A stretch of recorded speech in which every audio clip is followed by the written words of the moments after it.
حکایت ہر نفس کا رازق اللہ پاک ہے۔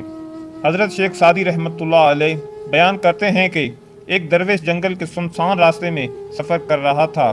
چاروں طرف خاموشی تھی، درختوں کی سرسراہٹ تھی اور قدرت کے حسین منظر تھے۔ سفر کے دوران اچانک اس کی نظر ایک لنگڑی لومڑی پر پڑی۔ وہ اس قدر کمزور اور بے بس تھی کہ چل پھر بھی نہیں سکتی تھی۔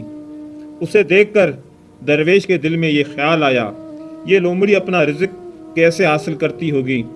یہ تو شکار کرنے سے قابل ہی نہیں، پھر اس کا پیٹ کیسے بھرتا ہوگا؟ درویش ابھی یہ سوچ ہی رہا تھا کہ اچانک اس نے ایک شیر کو اپنی طرف آتے ہوئے دیکھا۔ شیر کے منہ میں ایک گیدڑ تھا۔ شیر لومڑی کے قریب آیا، اس نے اپنے شکار میں سے کچھ گوشت کھایا اور باقی گوشت وہیں چھوڑ کر چلا گیا۔ جب شیر چلا گیا وہیں لنگڑی لومڑی آگے بڑھی اور باقی بچا ہوا گوشت کھا کر اپنا پیٹ بھر لیا۔ یہ منظر دیکھ کر درویش حیران رہ گیا۔ اس نے سوچا کہ یہ شاید محض ایک اتفاق ہو۔ درویش نے دل میں یہ ارادہ کیا کہ وہ وہیں رک کر دیکھے گا کہ آیا کل اس کا رزق کا انتظام اللہ پاک نے کیسے کیا ہے۔ چنانچہ وہ وہیں قیام پذیر ہو گیا۔ اگلے دن پھر وہی منظر اس کی آنکھوں کے سامنے آیا، وہیں شیر آیا، اس کے منہ میں ایک پھر گیدڑ تھا۔ شیر نے حسب معمول اپنے شکار میں سے کچھ حصہ کھایا اور باقی کچھ حصہ چھوڑ کر چلا گیا۔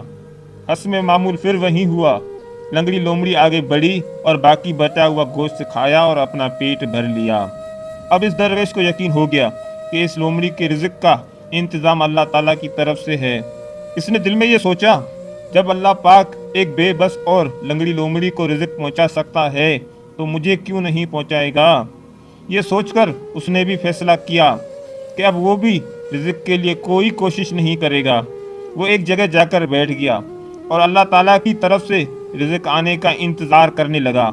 اسے یقین تھا کہ جس طرح اللہ پاک لنگڑی لومڑی کو شیر کے ذریعے رزق پہنچا رہا ہے، اسی طرح وہ مجھے بھی رزق پہنچائے گا۔ ایک دن گزر گیا، پھر دوسرا دن گزر گیا، پھر تیسرا دن بھی گزر گیا، مگر اس کے لیے کھانے کی کوئی چیز نہ آئی۔ بھوک بڑھتی گئی، کمزوری بڑھتی گئی اور وہ ناتوانی کی آخری حد تک پہنچ گیا۔ اسی حالت میں اس نے قریب کے ایک مسجد کے محراب سے یہ آواز سنی، اے درویش، کیا تو لنگڑی لومڑی بننا چاہتا ہے یا پھر شیر بننا چاہتا ہے؟ وہ شیر جو اپنا شکار خود کرتا ہے، خود بھی کھاتا ہے اور دوسروں کو بھی کھلاتا ہے۔ یہ آواز سن کر درویش چونک اٹھا، اس کی آنکھیں کھل گئی۔ اسے سمجھ آ گیا کہ اللہ تعالیٰ رزق دینے والا ہے ضرور، مگر انسان کو رزق کے لیے کوشش بھی کرنی چاہیے۔ محنت کرنا، جدوجہد کرنا اور دوسروں کے لیے آسانی پیدا کرنا، یہی اصل توکل ہے۔